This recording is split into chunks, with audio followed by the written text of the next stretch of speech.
Republicans like Scott Walker and Jeb Bush are calling to defund Planned Parenthood, the country's leading provider of reproductive health care. And they are joined by Republicans in Congress who will not waste a minute in voting to make that happen. If this feels like a full-on assault on women's health, that's because it is. Within our country, we are facing the potential risk of losing funding for reproductive health services such as Planned Parenthood due to the recent election of Donald Trump and the Republican-controlled House and Senate. This potential reality makes it evident how necessary it is to find and identify alternative resources for all people, and women in particular, in our community. Without organizations such as Planned Parenthood, individuals who rely on services such as cancer screenings, contraceptives, STI testing, abortions, and more will lose the easy accessible resources offered to them. They're talking about cutting people off from the health care provider they know and trust. If reproductive health services such as Planned Parenthood were defunded, patients will lose the comfort and convenience offered by these resources, along with the opportunity to lead a healthy lifestyle full of choices. I think that also it's really important to think about the gender equality side of it, because if women aren't able to choose when they become parents, it puts us that much further behind men who kind of have more of a say in that realm. I think that access to sexual and reproductive education is just imperative to bridging that gender gap. We already have one surefire way to prevent unwanted pregnancy: make contraception more available and more affordable. Under a Trump administration, however, neither of these options are guaranteed. If Trump repeals Obamacare, birth control can be very expensive. Maggie Malone, Glamour News and Politics. One of the more concerning things that can come from this future reality is that our newly elected president is planning to take away affordable health care, which offers a safe way for women to control their health and prevent unwanted pregnancy. A lot of women wouldn't have access to contraceptives such as the pill due to financial restrictions without Obamacare. Trump has said he wants to get rid of Obamacare, which includes a copay-free coverage of contraception. So women have gone on social media worrying about losing access to contraception and potentially also having less access to abortion. Trump has said he'll nominate Supreme Court justices who would overturn Roe v. Wade, the 1973 ruling that legalized abortion. Landmark ruling, the Supreme Court today legalized abortions. The majority in cases from Texas and Georgia said that the decision to end a pregnancy during the first 3 months belongs to the woman and her doctor, not the government. I strongly support Roe v. Wade, which guarantees a constitutional right to a woman to make the most intimate, most difficult in many cases, decisions about her health care that one can imagine.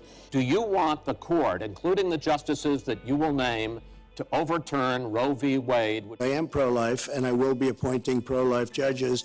I would think that that will go back to the individual states. If court decision Roe v. Wade were to be overturned and access to safe abortion procedures were no longer offered, the safety of women seeking procedures would be at stake. It's impossible to overstate how dangerous losing federally protected abortion rights would be. Life before Roe v. Wade, without federally protected abortion rights, was dangerous and difficult.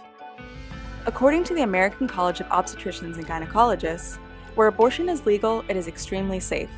In contrast, historical and contemporary data show that where abortion is illegal or highly restricted, women resort to unsafe means to end an unwanted pregnancy. Donald Trump has a mixed record on Planned Parenthood. During the campaign, he praised the organization, saying they do very good work for millions of women. But millions and millions of women, cervical cancer, breast cancer, are helped by Planned Parenthood. He has also said, sometimes in the same breath, that he supports cutting off federal funding. And I wouldn't fund it, I would defund it because of the abortion factor, which... Donald Trump has argued that he wants to defund Planned Parenthood due to the abortion services it offers its patients, regardless of the various other resources it has for women and men around the country. But here are the facts. The total number of abortions nationwide fell below 1 million for the first time since the mid-1970s. And if we look at the breakdown of services offered by Planned Parenthood, we will see that 35% of the clinic's services include access to contraception, whereas only 3% of their services are abortion-related. This decrease in abortion rates is due to the broader access to contraceptives offered by Planned Parenthood and similar organizations. Taking away access to Planned Parenthood would likely increase the amount of abortions nationwide and potentially endanger the lives of women seeking abortions without access to safe legal procedures. This year alone, Republican state legislators have passed more than 50 new restrictions on women's access to legal health care. A lot of people go to Planned Parenthood for just one reason. The flu shot. Controlling asthma. Get a breast exam. Getting tested for diabetes. There are just a lot more reasons than you think. In order to maintain a healthy lifestyle, it is vital to always be informed on what resources are around you and where you can go to receive medical support, specifically various reproductive health services. In Minneapolis and other states around the country, there are clinics such as Whole Woman's Health. Mostly, the services that we do offer are abortion appointments. On top of that, we also offer other gynecological services. We also do options counseling. So if a woman is undecided about her decision to continue a pregnancy, adopt, have an abortion. We will do ultrasounds separate from an abortion appointment as well. So if people just want to know how far along they are, we can do that. We do some STD testing, birth control, long-acting, reversible contraception. We do that. We do Nexplanon insertions and IUD insertions. At an even more local level, we have clinics based in our own high schools within the Minneapolis Public School District. This resource is shown to be extremely helpful for students who receive care from the clinic and rely on the comfortable and confidential resources that enable young people to start making decisions about their own personal health starting at a young age. We offer a variety of things at the clinic under a few kind of big umbrellas. One of the areas we cover is primary care, so kind of physical health services, and those services are provided by our nurse practitioner. She also provides services related to sexual health care, so birth control, condoms, STI testing and treatment, pregnancy testing and counseling.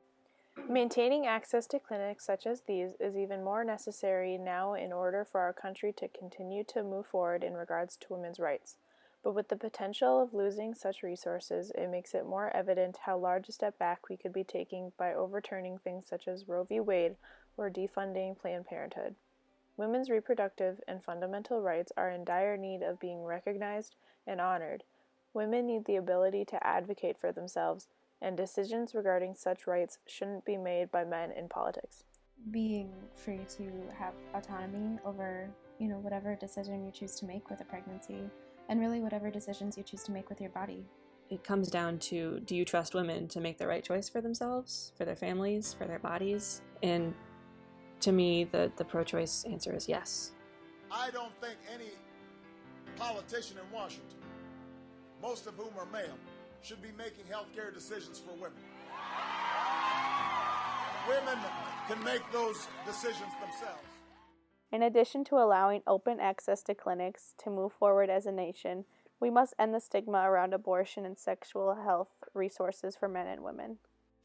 The less stigma there is around reproductive health care and the less stigma there is around unexpected pregnancy and things like that, the more people can talk about it freely, which I think would, obviously improve interpersonal relationships, but would also improve legislation and proving to legislators that yes, in fact, birth control is really important for women's lives. It is completely wrong for politics to be getting involved in this issue at all.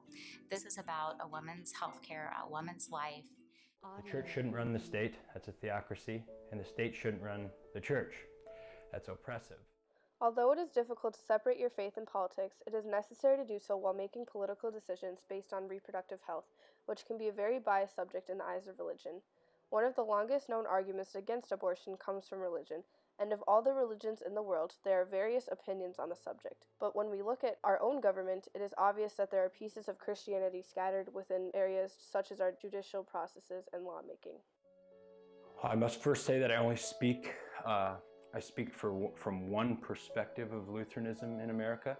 Granted, I am a part of the ELCA, which is the largest Lutheran body in the United States. My church, of which I'm a part, has made formal statements to the effect of saying that there are morally justifiable abortions. I'm not so sure that the Bible has any explicit or clear stance on abortion as we know it. It is still important to keep religion away from lawfully made decisions in order to avoid a theocratic or oppressive space. In order to solve the problems we are currently facing as a country, we need to start a political movement towards gender equality in and around reproductive rights. Whether that movement is built through involvement in politics with organizations such as Women Winning or becoming a part of a women's march around the world. We think that choice is beyond any one issue, beyond access to birth control, beyond issue like abortion. We know that we need to make sure that we're empowering women to make their own choices that impact their lives, our economy, our state, and our country as a whole. Women Winning, we work to recruit, train, and develop, and ultimately elect pro-choice women who are going to make sure that women overall have their rights and their well-being protected. We need to work together in order to form a voice that can be heard no matter what we are put through. If I don't